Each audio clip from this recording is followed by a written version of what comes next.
Welcome back, everybody, for another deep dive. And today we're doing something a little different. We're going to be looking at the world of art. Oh, cool. Yeah, but not just like appreciating pretty pictures, right? We're going to be going deeper into the surprising ways art can impact us and the world around us. Okay. So we've got this fascinating mix of sources for this one. We've got some YouTube videos about artists that you may or may not know. Right. We've got some TED Talks exploring the impact of art on individuals and society, and even a segment from CBS Sunday Morning that caught my eye. Okay. And get this, we'll be encountering everything from jungle paintings to sculptures you can barely see, and even art made from, wait for it, whiskey residue. Wow, that's a variety. I know, right?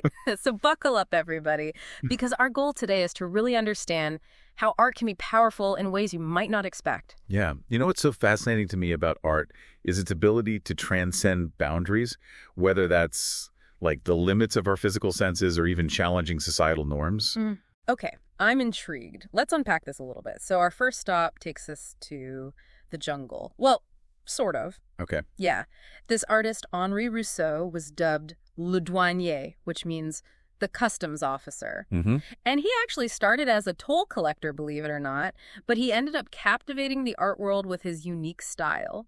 So what's remarkable is that Rousseau's vibrant jungle scenes were all from his imagination. Really? Yeah, he never actually set foot in a jungle. Wow. Yeah, he drew inspiration from botanical gardens and illustrated books instead, so no wild expeditions for this artist. I'm picturing him, like, at the library sketching away among the stacks. Right.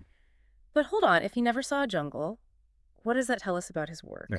I think it speaks to the power of imagination, and the way artists can transform everyday experiences into these extraordinary works of art. Yeah. For Rousseau, the lack of firsthand experience wasn't a limitation at all. It was like a catalyst for creativity. That's interesting. It makes you wonder how our own limitations might actually fuel our creative potential. And, it makes his work even more impressive considering he was self-taught. Yeah. And he relied on resourcefulness and tools like the pantograph to bring his visions to life. Wow. So it's a good reminder that art doesn't always require like formal training or fancy equipment, just a spark of imagination and a willingness to experiment. Absolutely. And it's that unique vision that caught the attention of some of the biggest names in the art world, including Pablo Picasso, Oh, wow. who even hosted a banquet in Rousseau's honor. Whoa! A party hosted by Picasso to celebrate a self-taught artist who never saw a jungle. That's a pretty powerful testament to the impact Rousseau had. I know, it's amazing. Yeah, and it makes me think about this theme of overcoming limitations, right? Right.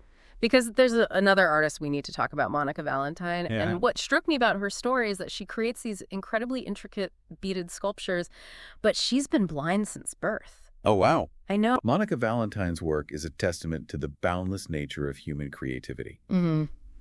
It's mind-boggling to think about the tactile skill and dedication it takes to create such detailed work using only her sense of touch. Yeah. Each bead, each sequin meticulously placed to form these stunning sculptures.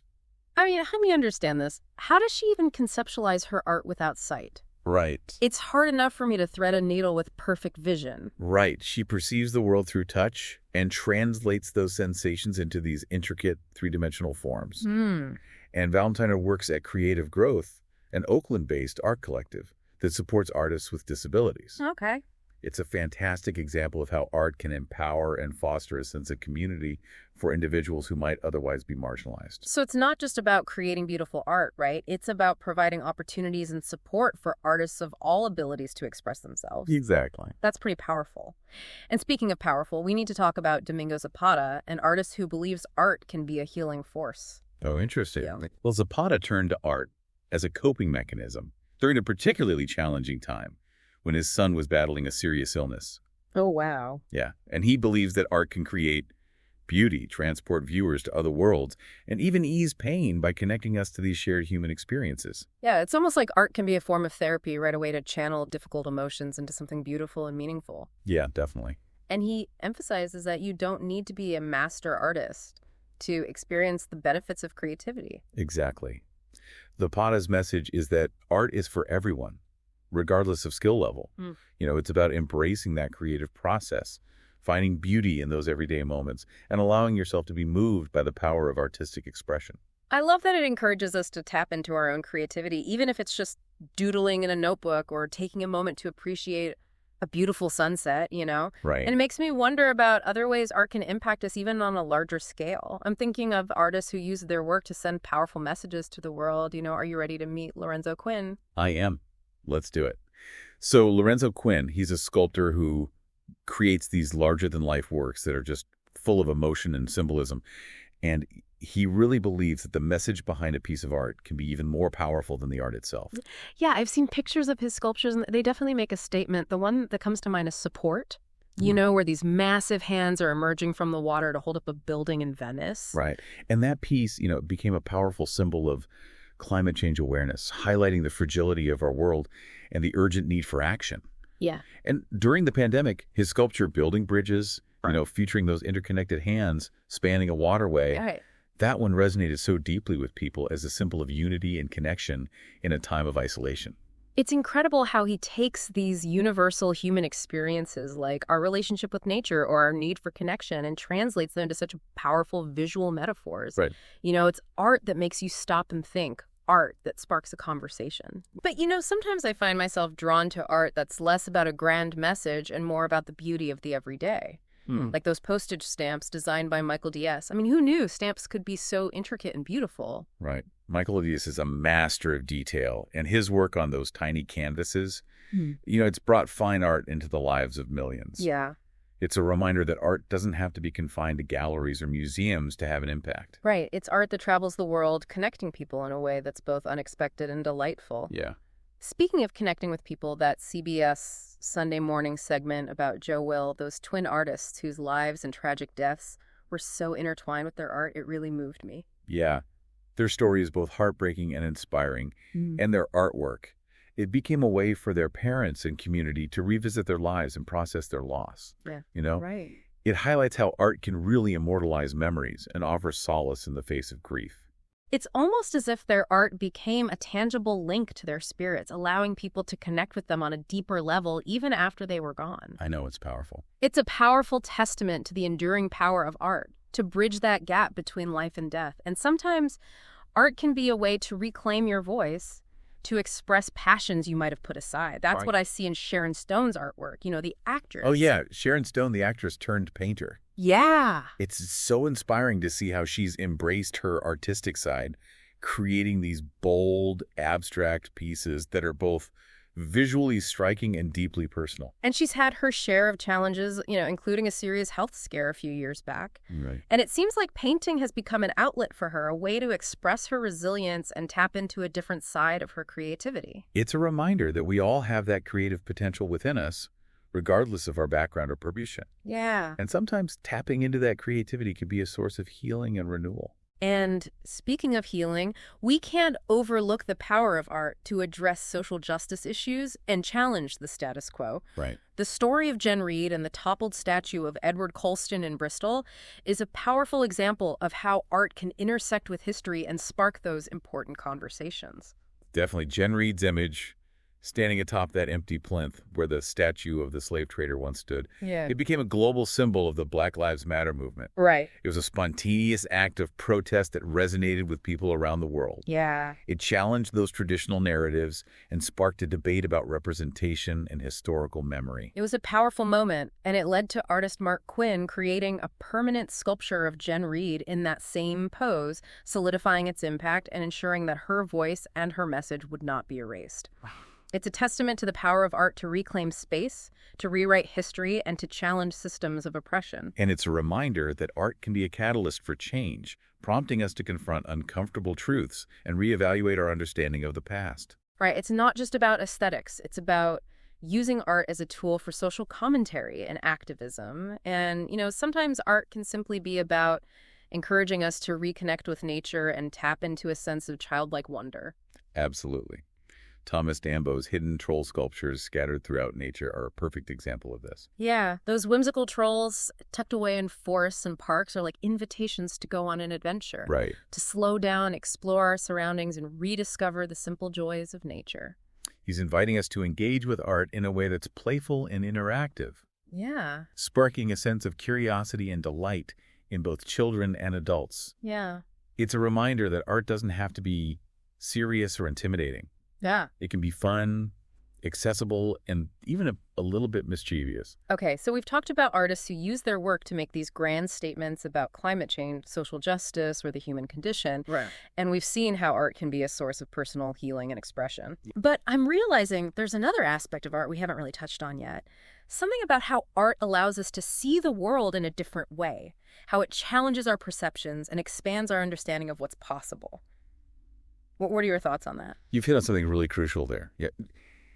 Art has this amazing ability to shift our perspective. Yeah. It's like putting on a new pair of glasses and suddenly seeing the world with fresh eyes. It's making me think about those whiskey residue photos we mentioned earlier. I mean, who looks at the bottom of an empty glass and sees art? Right. But Ernie Button did, and he transformed something so ordinary into these mesmerizing, almost otherworldly images. He found beauty in the unexpected, and in doing so, he invites us to do the same. Yeah. Art can make us more aware of the beauty that surrounds us, even in the most mundane things. Yeah. It's about training ourselves to see the world with a more curious and appreciative gaze. Like finding a hidden gem in a dusty attic. Right. Except the gem is a new way of seeing the world, and this idea of context comes into play here, right? Oh, absolutely. Context is key. Yeah. Let's go back to Rousseau's jungle paintings for a moment. Knowing that he never actually saw a jungle completely changes how we view those works. Okay, I'm with you. It's no longer just a pretty picture. Right. It becomes a testament to the power of imagination. Exactly. Those lush landscapes become even more extraordinary because they sprang entirely from his mind. It makes you wonder what other worlds are waiting to be discovered within the minds of artists. It makes me appreciate the detail and research he must have put into creating those scenes, even without firsthand experience. It's like he was building a world from scratch, piece by piece, using his imagination as the blueprint. And speaking of context, think about Titian's later works. Those darker, more introspective pieces, they take on a whole new meaning when we consider that he created them toward the end of his life. It adds a certain weight to those paintings, a sense of urgency almost. It's as if he's grappling with these big questions about life, death, and the human condition, using his art as a way to explore those complex emotions. Yeah, it's a reminder that art can be this powerful tool for reflection and contemplation, for making sense of our own experiences and the world around us. Yeah. And sometimes that reflection can be a communal experience, as we saw with the art of Joe Will. The tragic deaths, they add a layer of depth and emotion to their work, transforming it into something more than just aesthetic objects. Their art became a way for their loved ones to grieve and remember to connect with their spirits in a tangible way. It reminds us that art can offer solace and comfort, even in the face of profound loss. It becomes a bridge between the living and the dead, a testament to the enduring power of love and memory. And speaking of powerful, we can't forget how art can be used to challenge power structures and advocate for social change. Right. The removal of the Colston statue and the installation of Jen Reid's sculpture on that empty plinth is a prime example. Yeah. It's a reclaiming of space, a rewriting of history, and a powerful statement about whose voices matter. It's a reminder that art can be a force for disruption, a way to confront injustice and inspire dialogue. And that reminds me of Sharon Stone's story as well. Right. She's defied expectations and embraced her artistic passion, proving it's never too late to pursue your creative dreams. She's a reminder that creativity can be a source of empowerment, a way to reclaim your agency and express yourself authentically, regardless of societal expectations. And sometimes that expression can be as simple as creating something whimsical and delightful, like those hidden troll sculptures we talked about earlier. Right. Thomas Dambo's work reminds us that art can be playful, accessible, and a source of pure joy. Yeah. He's encouraging us to embrace a sense of wonder and to see the world through the eyes of a child.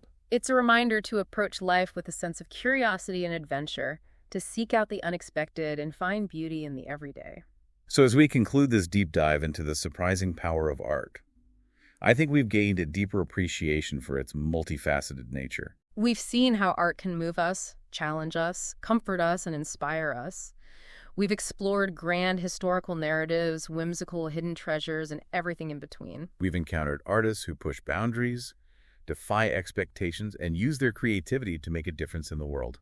And ultimately, I think we've learned that art is more than just something to look at. It's something to experience, to feel, and to engage with. Absolutely. It's a language that speaks to our souls, a force that shapes our world, and a journey that's worth embarking on no matter where you find yourself on the path of life. Beautifully said. So keep exploring, keep creating, and keep letting art surprise you. Yes. Until next time, happy art adventures.